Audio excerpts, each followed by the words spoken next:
Today on Actus Insights, we're going to show you how to use the Balanced Scorecard. This short explainer will explain what it is, why it's so useful in business, and illustrate how you can use it. The term Balanced Scorecard is attributed to Robert Kaplan and David Norton, who defined it as a framework that aligns business activities with strategic objectives to measure more than just financial success. They had found that too many businesses were focusing exclusively on lagging performance indicators like the balance sheet. The Balanced Scorecard is designed to drive future success by increasing the focus on leading performance indicators as well. Let's look at the 4 different perspectives. Financial perspective. What are the financial results related to the organisation? Customer perspective. How do customers perceive the organisation? Internal business processes. How effective and sustainable are the regular business activities? And learning and growth, which is also known as organisational capacity. To what extent do the organisational resources align with the ability to deliver and improve?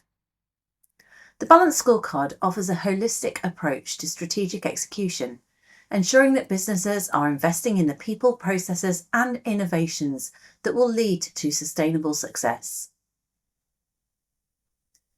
Now, relatively few people realise that one of the most powerful aspects of the Balanced Scorecard is how the 4 elements feed into each other, with financial results being one of the key outputs. For example, investment in employee training and organisational culture should lead to improved internal operations and increased efficiencies. These should lead to better quality products, services and faster delivery, increasing customer satisfaction. Happier customers are more likely to make repeat purchases, refer others and increase spending, leading to revenue growth and profitability. Businesses can align with the Balanced Scorecard by setting clear KPIs or deliverables that allow them to track performance against all 4 quadrants. So, typical financial metrics would be EBITDA, profitability, sales or margin.